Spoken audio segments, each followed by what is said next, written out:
Our next speaker is going to talk about EdTech, and she is Kanan Tandi. Kanan is the co-founder, R&D and training and R&D training and business head at CogniCue, and she's also somewhat of a mind reader. Now, what CogniCue does is they're a deep tech startup focused on generating interesting insights from your emotions. Kanan will share how insights from cognitive AI and emotions can be used to improve the way we think about education, the way we think about improving learning outcomes, or the way we think about harnessing the power of this subtle body language and emotions into various decision making. Over to you, Kanan. Thank you so much, Amol. And thank you so much for offering me this platform. And when we talk about deep tech in education and about non-verbal communication, the first thing we need to understand is how much are we actually understanding and how much are we learning through the help of machines. So I did prepare a 4-slide presentation, but I thought that it's better that I interact with you in this way. First of all, let me just take you through to the some of the benefits of deep tech. Now, the topic which we were talking about was the education in the age of deep tech.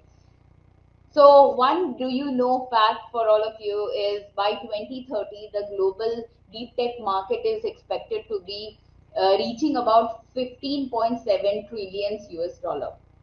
Now, when people say deep tech, you have been hearing this word for the entire day, probably, so I'll not go into it.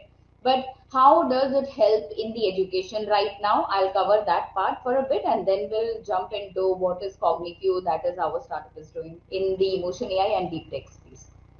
So, when we talk about deep tech in the educational field, the four major or immense benefits that the deep tech is doing or how it is transforming the education is the personalized learning.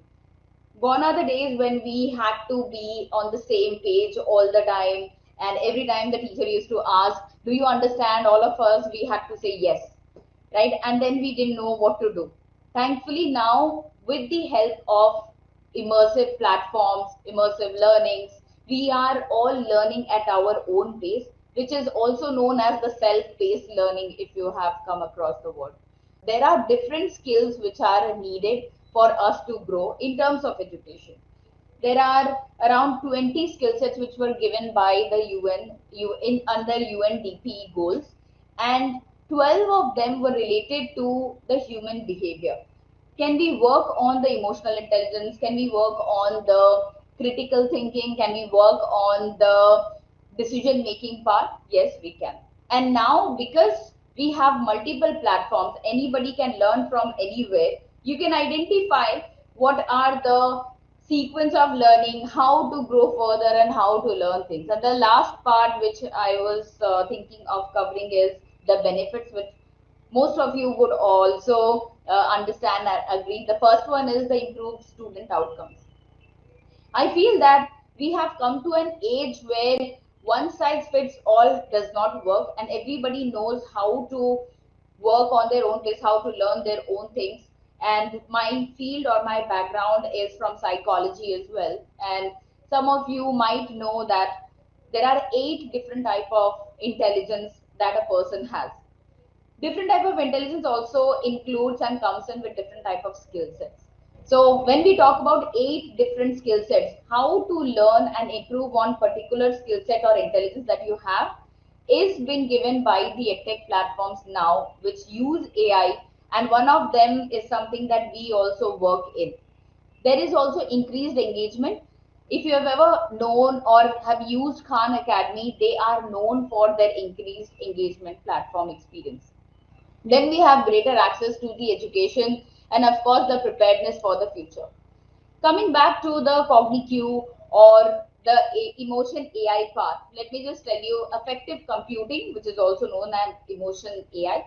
We calculate the facial expressions, voice, and words in terms of analyzing how a person is saying. We started with the thought process thinking that, okay, how amazing it will be to analyze what a person is thinking or feeling. And Without AI, it becomes a little difficult because AI does not have something called as bias, and obviously depends on a person who's training the model. So when we started CogniCue, the core purpose was to identify the correct facial expression. If you go to the Kaggle data set and you get the FER for 2013 data, the existing accuracy of the facial expressions, you will find it to be 60 to 65%. We had to increase the facial expressions accuracy, and now we have taken it to 95% of accuracy. The 5% of accuracy, however, and it's a big problem, is when a person is smiling, everybody's smile is different. We have not been taught how to smile, but when we are smiling, most likely both of the lip side goes up, right? So if a person is smiling like this, you will, or the system will calculate it as the smile. But what if a person's general smile is like this? So usually people will say that is a disgust, and our system is also identifying this as the disgust. This is also something that we have filed a patent on, where a person will be judged for their own facial expressions by themselves, not compared to others. So right now, the existing models which are there, for example, if my facial expression is being seen on the platform, my facial expression will be measured compared to the other lot of smiles which are already available. So the patent that we have filed is I will be judged against only my smile, so that it will be more accurate in the emotion AI platform. So facial expressions will give you more of the information, but obviously there are more things going on in a person's mind when we talk about only facial expression. So if you ever give somebody a gift, and if a person opens the gift and says that wow, I like it, compared to wow, I like it, you will get to know when a person means what. After facial expression comes something which is called as the audio analysis. Under audio analysis, we have five different metrics. Five different metrics are the articulation rate, the communication, the response latency, the fillers, and the pauses used by a person while they are talking. What can you get from a person's response latency?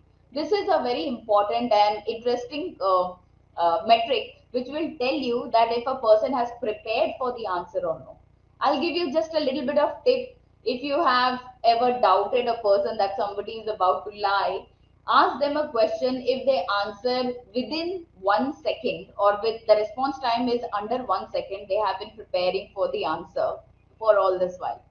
Response latency also measures a lot of other things. For example, if somebody has another issue, let's say if somebody is a little nervous, somebody is worried, somebody is underconfident, somebody is not very happy. So response latency is also used to measure those factors as well. And after that, we come to something called as the zero shot analysis used by Facebook, and it is open for all. We have merged zero shot analysis by Facebook with Dr. Plutchik's work on wheel of emotion. So Dr. Plutchik, what he has done is he has given a wheel of emotion where there are positives and negatives and neutral emotion. We have generated another pool of macro and micro emotions, and there are now 118 macro and micro emotions or feelings which tell us and give us a basic idea on how are you feeling while talking to us. Now, why emotion AI is something which is good? Emotion AI is good is because there are, like I said, there are no biases. So if a Punjabi does not like a Bengali, it will not tell that this person is not good just because the person is coming from a certain background. Why is it good? It's also because it will also identify and check those minute things in your facial expression, in the voice, and also the kind of words that you're using that a human being cannot identify live. When I was working in my other firm called as Body Speaks Better, I used to do the same thing where I used to record the candidates of senior management. Their consent used to be taken for audio and video analysis. And at the end of the interview, I used to give a 10-page report, a manual report, saying that if this person is fit for the role and why are the reasons, what are the if there are any issues like anger issues or critical decision making issues. So after you ask a question, the first 4 seconds become very important for the person to answer. Again, please do not become Sherlock Holmes just by knowing two tips. We need to know more things, and deeper than that, knowledge is important.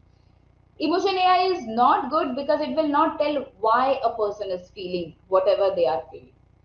There are multiple applications, however, one where we are working is the fintech startup or the fintech solutions.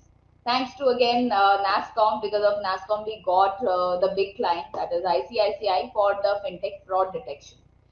How are we helping in the fraud detection? Are we saying if a person is lying? Absolutely not. We are identifying some of the traits or some of the metrics with the help of some of the metrics, that if a person is 100% genuine or not. If the metrics identify that the risk score is higher, then it goes for a manual intervention or a manual investigation. If the risk score is low, then it goes for automated claim settlement. Now, this is something we are doing for the fintech solution with the help of our platform. I did not mention about the facts or the facial expression metrics. There are 15 different metrics. Some of them are already there, some of them are derived. The derived metrics are confusion, nervousness, confidence, engagement, and attention. So when you are looking at me, if we had an emotion AI platform and if the video would be on, we could actively predict how many people are actively interested in listening or learning about these things. So these are few of the things I thought I'll quickly run you through this. When we talk about emotion AI and we talk about deep tech, please understand it comes up with its own repercussions, it comes up with its own moral ground as well. Some people think that it's not good, and people who are into the field, they always talk about emotion AI in its favor, and I'm one of them. As long as it is being used ethically and the person is known that they are being recorded with their consent, I think it is fine. Now, I will also ask Mr. Ramol if you can help me if there are any other questions. I would love to answer those questions related to our platform, Emotion AI, or any other thing that you may ask. So, first of all, thank you so much, NASCOM.